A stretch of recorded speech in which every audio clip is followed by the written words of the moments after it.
How's it going, guys? It's Boxcar Benny here with Creative Rails, and it's time for a layout update. That's coming up right now.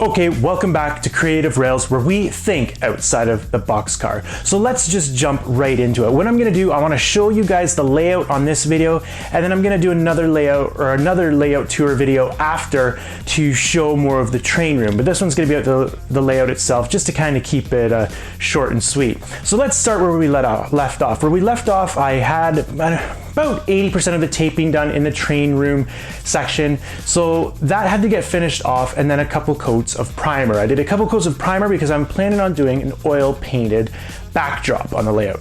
So let's get into it. What happened after that? So during the summer, I was away working at a cottage. And so what I did, I had to stay there. So on the side, I started building the benchwork. So I went out and bought a sheet of 5/8 plywood and literally laid out the track plan on the plywood. I used my book from Ian Wilson, Steam Over Palmerston, and went from there. Got home, set up the laser, built some simple framework, screwed it to the wall, and off we went. So from there, got down the plywood. After that, it was time to get the track plan finalized. So I worked on that. I believe on my straights, I went 2 inches. And then on the curves, I believe it was 2 1/4 or 2 1/2. I'd have to double check that. But anyways, everything was done by hand. To make the easements, I just tried to make it look flowing and naturally. So after that, glued down the track with white glue. That's something new. I've never done that before.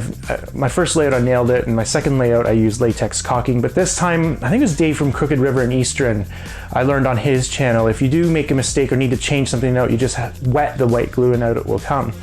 So got the track work done, and at the same time of doing that, I placed the turnouts. And when the turnouts were in place, I drilled holes for the turnout motors to go through, because I didn't want to have those pins, I didn't want to have to drill for the pins after when the track was installed. So did that first. Next thing I did, all the rail joiners were soldered, and I also did the feeder wires, which are dropped down. They're all soldered down as well. Filed my joints, got it looking smooth, did some test running, and then it was time for paint. Now, the way I paint my track, I got this idea from Joey Ricard over at Trackside Scenery. Really good video. If you get a chance, go over and check that out. I've changed his method up a little bit. I just basically made it a little more streamlined, took out a couple steps. The main thing was the priming application. He primes with black. On my dioramas, when I originally did it, I prime with the color, kind of the base color I want to use. So on the diorama, I did brown for brown ties. This layout, I wanted to go with that more gray, silvery looking tie. So I spray painted gray. After that, I go in and I hand paint the rails using a solution of weathering powder diluted with alcohol.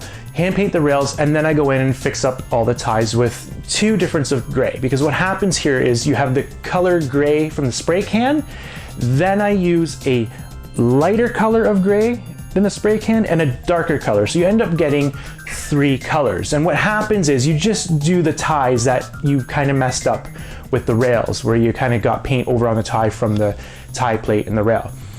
So from that, it was on to ballasting and also installing turnout motors.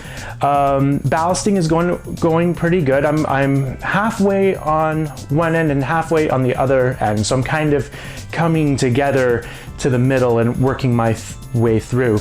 Another little scene I've been working on is the road scene. It's a grade crossing. It's actually a prototypical scene. I'll show you a picture at some point of that scene and how it's shaping, but this is what it's looking like right now. What I do is take cardboard to raise up the road and then cover that with plaster of Paris. I also scratch built those grade crossing boards. I basically just trace and cut out balsa wood, and then I carve in the lines and poke in little holes for the nails with a needle, and then it got several coats of, I believe I use an India ink alcohol wash and then weathering powders to kind of show the tire marks. So that scene's coming along really well. Next thing I think I'm going to do on that is some homemade hydro poles and telephone pole, and then I have the telegraph poles by Rick's Products that are going to go through on the track.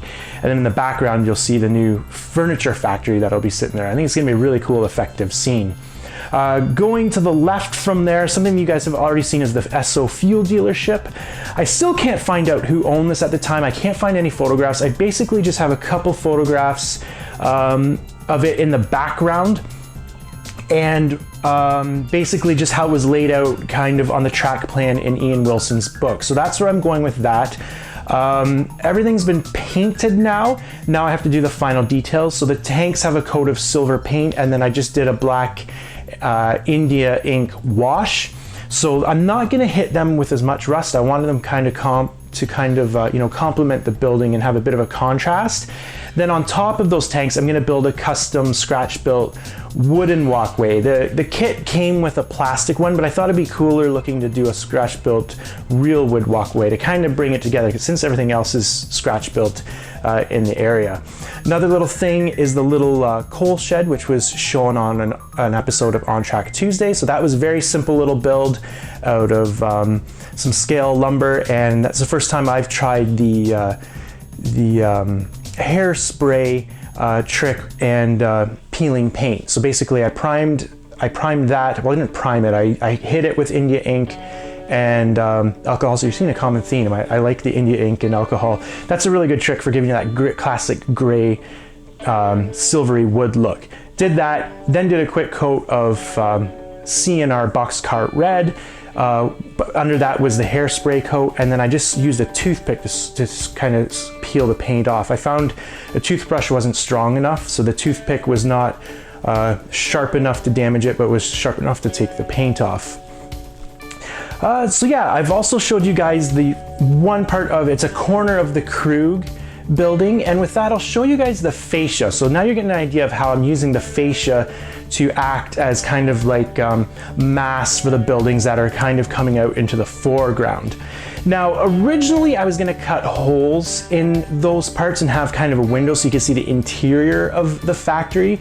I might still do that, but at this point I'm not planning on doing it. I didn't really build the building to be detailed on the inside. It would be a little bit difficult. It could be done, but it would be a lot of work, and I really just want to get them up for now to get stuff running. So yeah, with that, you can see the fascia board's now on and it's painted, and I also have my first panel built, which is for the south end of the Chesley yard. So basically that was designed and printed on Microsoft Word, and then printed it on my printer. Then I've got bicolor LEDs, red and green, to show you which direction to go.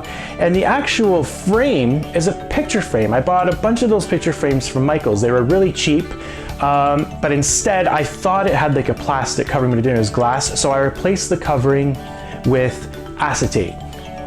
Only thing I'm gonna tell you with that, be careful. The next one I'm gonna do, I'm gonna be very careful to make sure that acetate is tight, maybe with some masking tape or something, because I didn't catch it in time, but as I was drilling through to put in my LEDs and my switches, it ended up wrinkling the acetate a little bit. You can't really see it on camera, but in person you can see it. It's not a huge deal, but it's, for me, way too much work to go back and redo it. So I'm gonna leave it as it is, it's fine. It just doesn't look perfect, but looks pretty decent. So yeah, that's the fascia board on, and as you can see, I have other buildings on there. That's the cool thing with the foam core style of scratch building. You also kind of have your mock-ups at the same time. So those mock-ups turn into the actual building when I end up carving the bricks and cutting out the windows and everything.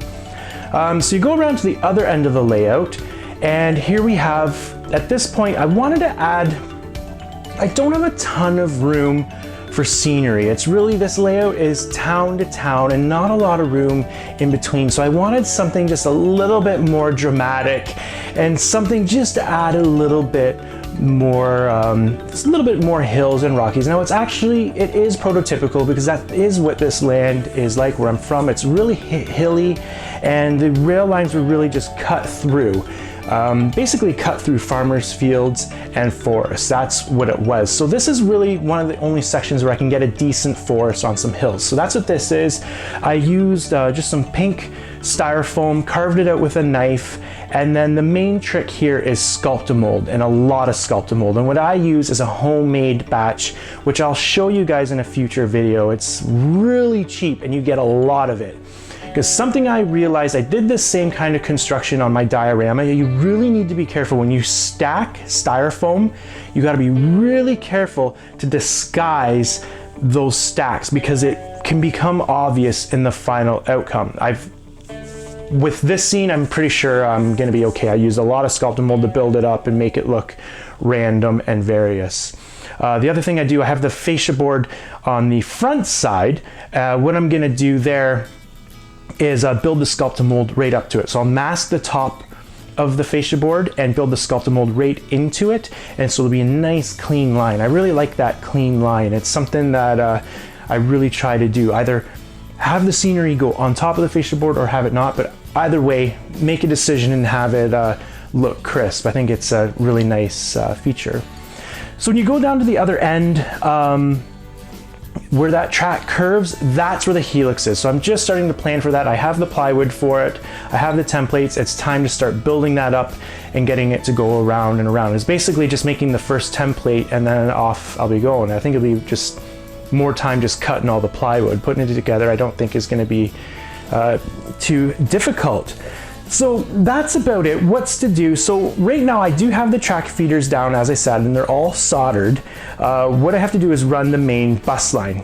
Now, here's something really cool. All the videos you've seen and all the playing around and operations I've been doing so far, it's honestly the brain of my DCC command system connected to one feeder wire on one of the sidings. So that's how good the wiring is. So now I know I've got feeder wires everywhere. Every piece of track has a feeder wire. So I know there's not going to be any problems at all as far as conductivity goes. It's pretty good and it's working really well.